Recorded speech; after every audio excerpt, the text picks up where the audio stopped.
नमस्कार मित्रों। आज के वीडियो में जानते हैं कि कन्वेंस डीड का नाम सब लोगों ने सुना है। ये कन्वेंस डीड होता क्या है और इसे करना अटमोस्ट इम्पोर्टेंट क्यों है। जो सोसाइटी कोई जगह पे अगर बिल्डिंग बनता है, बिल्डर बिल्डिंग बनाता है, तो मोस्टली केसेस में एक लैंड ओनर रहता है और एक डेवलपर रहता है। वो दोनों के बीच में डेवलपमेंट एग्रीमेंट बनता है, जो राइट या क्लॉज उनमें मेंशन होता है। 60-40 लैंड ओनर का या बिल्डर का जो भी रहे वो मेंशन होता है। बाद में एक बिल्डिंग बनता है। वो बिल्डिंग बनने के बाद में आम आदमी अपना घर वो बिल्डिंग में खरीदता है, रजिस्ट्रेशन करता है, तो उसको लगता है कि अभी मैं वो घर का मालिक तो बन गया हूँ। लेकिन जो जमीन पे आपका बिल्डिंग खड़ा हुआ है, वो बिल्डिंग का ओनर अभी तक कौन है, ये आप अगर प्रॉपर्टी कार्ड या 7/12 निकालेंगे तो आप बहुत सारे मोस्टली केसेस में देखेंगे कि वो जो लैंड है जिसके ऊपर में बिल्डिंग खड़ा है, सोसाइटी रजिस्टर हो गया, 20 साल हो गया, 25 साल हो गया, लेकिन जो टाइटल है ओनरशिप का, वो टाइटल में वो जो लैंड ओनर दिख रहा है वही दिख रहा है। इसके बारे में ना सोसाइटी वाले लोग कुछ करते हैं जब तक कोई आपदा नहीं आ जाती या कोई और चीजें उनके ध्यान में नहीं आती। अभी आगे का वीडियो जारी रखने के पहले अभी एक लेटेस्ट का ये आपको बताने जाने वाला हूँ कि जो लीगल टाइटल यानी कन्वेंस डीड ना करने की वजह से अभी ये बदलापुर के एरिया में ही ऐसा 3 या 4 बिल्डिंग है। अभी यहाँ पे एक तीसरा लाइन जा रहा है जो चिकलोली नया स्टेशन बनने जा रहा है। तो क्या हुआ कि वो जो लाइन जो रेलवे का जा रहा है,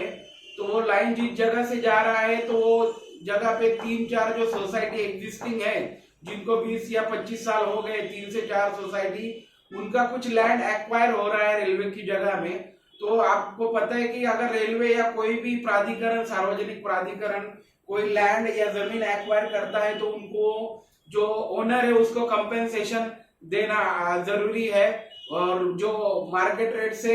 जो है 3 से 5 गुना जो भी गवर्नमेंट का रूल के हिसाब से उसको देना है। तो अभी ये बदलापुर के इधर में 4 सोसाइटी में प्रॉब्लम ये आ गया है। बिल्डिंग तो खड़ा है 20-25 साल से,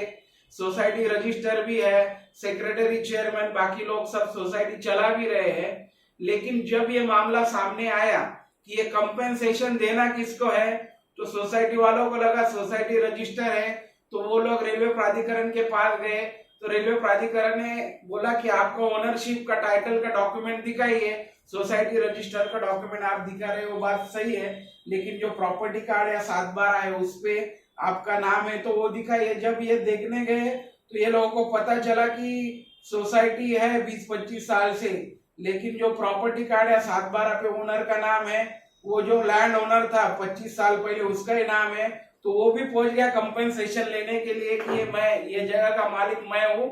और इसका कंपेंसेशन जो भी है 10 गुना 5 गुना आप मुझे दीजिए। अभी देखिए टाइटल पे जो ओनर दिख रहा है, अभी ऑन रिकॉर्ड गवर्नमेंट या कोई भी है जो ऑन रिकॉर्ड क्या दिख रहा है वही देखेगा। आप बोलेंगे कि हमारा सोसाइटी 25 साल से खड़ा है, सोसाइटी रजिस्टर है, सब लोगों ने एग्रीमेंट किया है, रजिस्टर गवर्नमेंट को फीस दी है, तो भी ये जो मेन टाइटल है, आप जिस जमीन पे आपका बिल्डिंग खड़ा है उसका कन्वेंस डीड आप नहीं करेंगे तो you are not the owner of that plot या एरिया।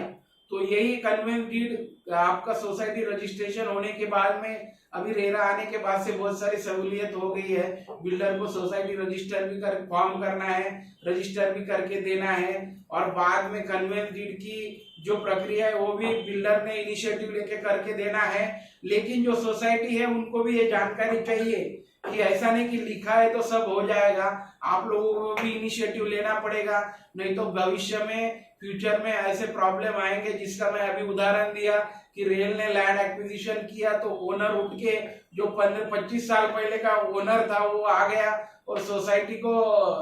बोल रही हम लोग है इधर 25 साल से, लेकिन ओनर का नाम दिख रहा है प्रॉपर्टी कार्ड या 7/12 पे। तो आपको कन्वेंस डीड करने के लिए क्या क्या करना है और क्या क्या डॉक्यूमेंट लगने वाले हैं उसके बारे में डिटेल में बताऊंगा। सो कन्वेंस डीड के लिए सबसे पहले आपको जो 7/12 है, आपके जो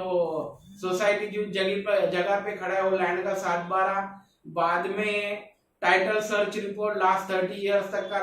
टाइटल सर्च रिपोर्ट जो एडवोकेट थ्रू निकलता है, और साथ में वो जो प्लॉट का NA order, ULC order, approve plan और आर्किटेक्ट का कंप्लीशन सर्टिफिकेट, और जो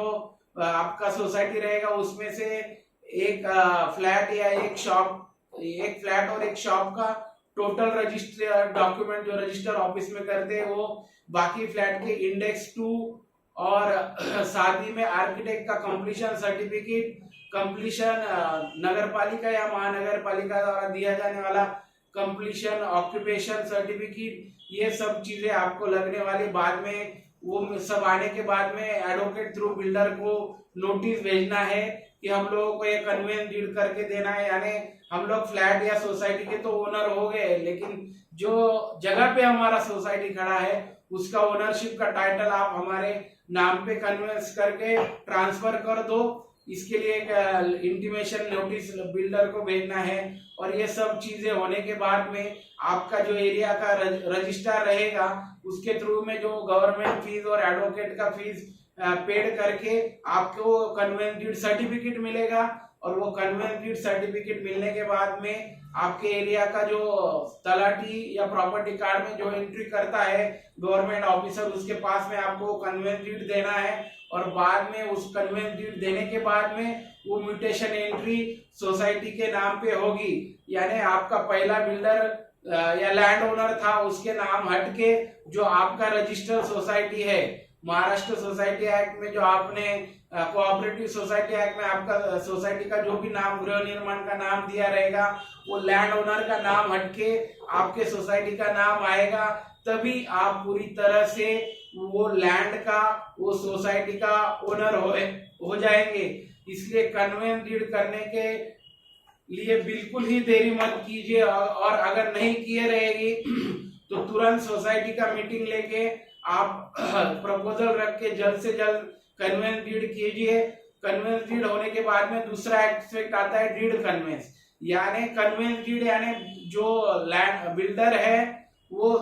और सोसाइटी है, दोनों पार्टी को रजिस्टर एग्रीमेंट के लिए साथ में जाना है, और म्यूचुअली हो गया तो उससे कन्वेंस डीड के अंदर में आता है। जैसे हम कोई फ्लैट या शॉप या कोई प्रॉपर्टी खरीदते हैं तो बेचने वाला और खरीदने वाले दोनों साथ में जाते हैं और रजिस्टर ऑफिस में अपना थंब, साइन और बाकी सब प्रक्रिया करके वो डॉक्यूमेंट रजिस्टर होता है। वैसे ही कन्वेंस डीड में बिल्डर जो वो बिल्डिंग बनाया है उसके साथ में आएगा, और डेवलपमेंट एग्रीमेंट रहेगा तो उसका कॉपी साथ में देके वो बिल्डर या लैंड ओनर साथ में आने के बाद में, और सोसाइटी की तरफ से उसका चेयरमैन और सेक्रेटरी, ये दो पार्टी बन जाएगा, बिल्डर और चेयरमैन सेक्रेटरी, और वो डॉक्यूमेंट बाकायदा रजिस्टर होगा आपके घर और फ्लैट जैसा, गवर्नमेंट को फीस पेड होगी, और उसके बाद में आपका कन्वेंस डीड हो जाता है। ये तो कंडीशन हो गया कि जिस साल में बिल्डर आपको कोऑपरेट कर रहा है और आपका डॉक्यूमेंट रजिस्टर करने के लिए आपके साथ में रजिस्टर ऑफिस आ रहा है। अभी बहुत सारे सिचुएशन में क्या होता है कि बिल्डर ये कन्वेंस डीड करने के लिए एग्री नहीं होता है तो उसके ऊपर भी महाराष्ट्र गवर्नमेंट ने रूल बनाया है कि आप लोग एडजुडिकेशन करने के लिए जो आपका सोसाइटी जो जगह पे खड़ा है उसका जो डिस्ट्रिक्ट आएगा वो जगह पे आपको एडवोकेट थ्रू एडजुडिकेशन के लिए जाना है, और उधर में जो है एडजुडिकेशन में ये सब तथ्य और फैक्ट एडवोकेट थ्रू बताना है कि बिल्डर कोऑपरेट नहीं कर रहा है और हमारा कन्वेंस डीड नहीं करके दे रहा है। तो वैसा ही उधर में लिए